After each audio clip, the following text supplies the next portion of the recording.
right, and welcome to the TSG Multimedia video podcast for August 1st, 2012. This is John sitting along with Dan, as usual, and we're looking at some HO scale cars, but I don't know why. Well, I wanted to talk about coupler height, and as you can see, these two cars are kind of mismatched in terms of height. Both are railhead, Yes. is what I'm talking about. Now that you mention it, I can see that they're like really different. Yeah, and the reason why it's important to make sure that the coupler heights are correct is because if you have, especially if you have a long train or if you have grades, and there's a lot of stress on the couplers, they can actually let go because the one that's higher will tend to slip up over the one that's lower. So you'll end up leaving half your train somewhere.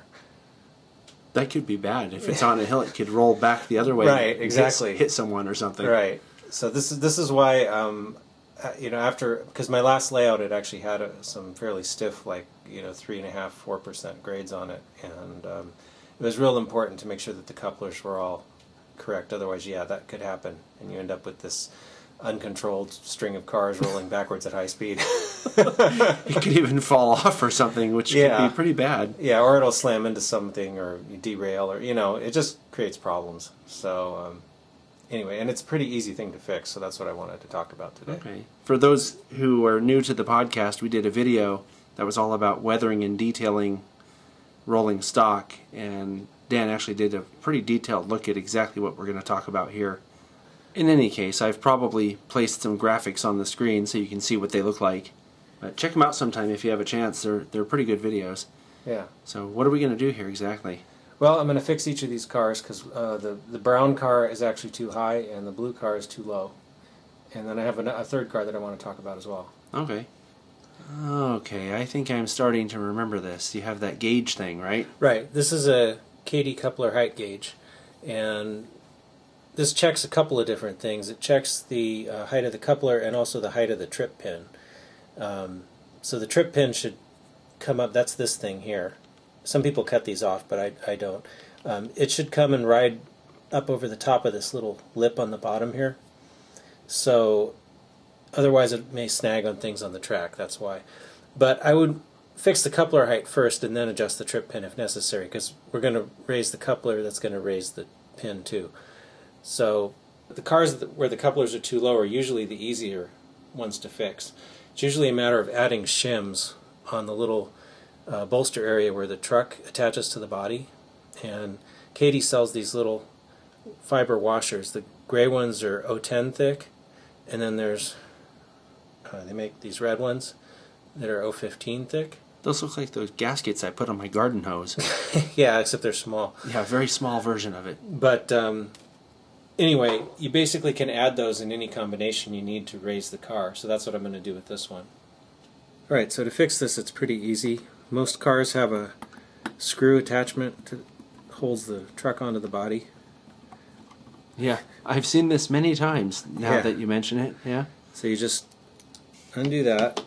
I'm going to take one of these red washers, which is the slightly thicker one since this coupler was fairly low. Stick it right there and put the truck back on. Now, here's a question. Say you put one of those on, now you're going to test it again, right? Right. So you just have to keep putting it on and keep testing it? Pretty much, yeah. Do you have to screw it in every time? Can't you just set it on the thing? You can, yeah, and I do okay. that sometimes just to test it. But you just got to be careful because you have to hold it together, because if you leave the screw out, it's going to roll away. I would be afraid taking the screw in and out would strip it or something. Yeah, well, you can also just put it in a couple of turns. Yeah. Until you're done testing. Okay. Just roll it up. Oh yeah, look at that. And it's a lot higher now. The trip pin is now good. It goes over the little shelf on the bottom without hitting.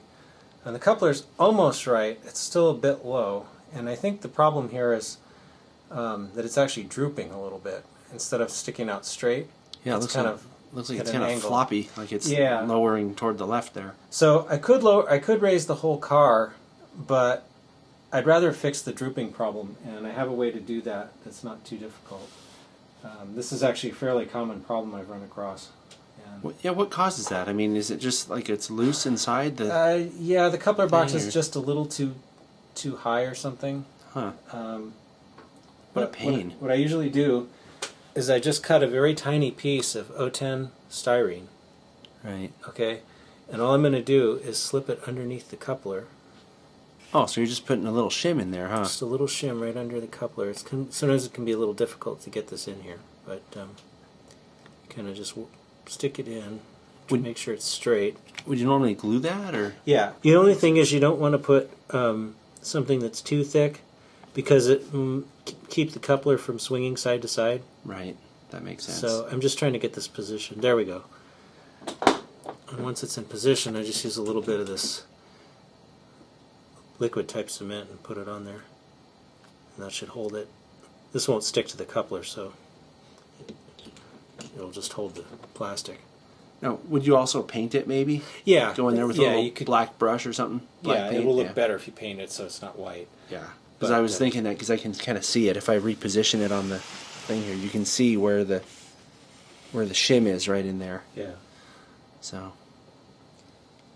Alright, so next I've got this Atlas Evans boxcar, and these are a little bit strange because sometimes they're okay and sometimes they're not. And this one, actually the other end of this car is perfect, but this end is a little bit high.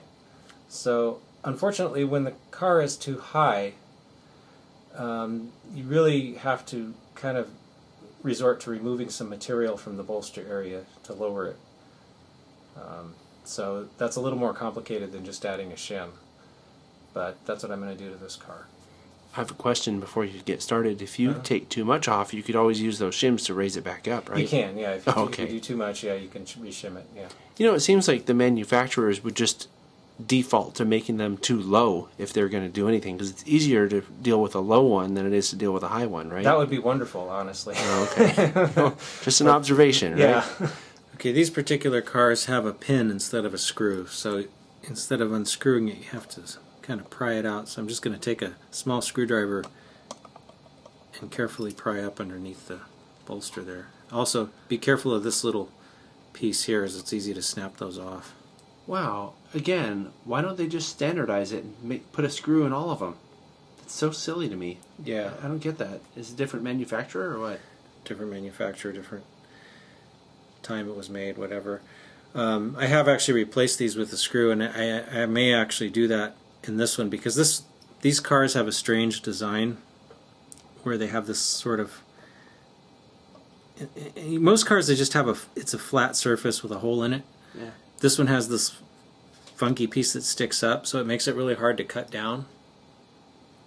So what I usually end up doing with these when I need to shave them is just to knock this whole thing off and just file it. So usually on a car that you have to lower, you have two choices. You can either shave this part on the truck or you can shave this part on the car, and which you do kind of depends on the design of the car. Sometimes I do one, sometimes I do the other, just whatever's easier. Seems like it would be easier just to work on the car, wouldn't it, in most cases? It depends. Sometimes the car doesn't have enough of a, like this one has a piece that sticks up here, so it's, you know, an obvious candidate for filing. But sometimes they don't, and that piece is on the truck, so it just depends on how it's made. So you kind of have to adapt to the situation. Oh, now for the fun part. Yeah, so I'm just going to take a big flat file and just file it. So in this case I've ended up having to file both the truck and the car. Took a little material off the top of here and I cut this down so it's flat. I also had to shave these things. Some cars have these, and this is just designed to prevent it from rocking side to side. So the only real trick with this is to make sure that they're level, so that you don't have the car going down the track leaning, you know, with a permanent lean one side or the other. I wonder how accurate that would be, though. I don't think I've ever seen a leaning rail car, but we usually only see them from one side, though. Yeah, there are some that do. Huh. But I think, you know, there are some things that you see in the real world that just don't look right when you model them. Kind of like crooked trees. They just, you know, you see crooked trees all the time, but when you see one in a model form, it just, for some reason, it just doesn't translate as well. You're thinking to yourself, was the guy drunk when he did that? I don't know. Anyway, since I've messed this up with the whole pin arrangement, I'm going to take a tap and just tap this hole out for a 256 screw. Yeah, which is what I was talking about earlier, huh? Yeah. Just make it a screw instead of a pin. Yeah. It's actually better anyway. Yeah, it seems stupid. I mean, why not just homogenize things and make it a standardized design? I mean, is a pin better than a screw, or... God knows. Maybe it saves them 2 cents when they make it, you know. Who knows? And I guess over hundreds of thousands of cars or whatever, it can really add up, but it just seems silly to me. So, wow, this little height gauge thing is getting a lot of work today. Yeah.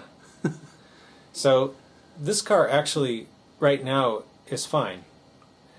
Looks like it. Yeah. The problem with this car is that after looking at photos, I'm pretty sure that this type of car, this air slide hopper, should have 36-inch wheels, and it has 33-inch wheels on it. This is really easy to tell. Yeah. So, and most covered hoppers seem to have, at least modern ones, seem to have the larger wheels.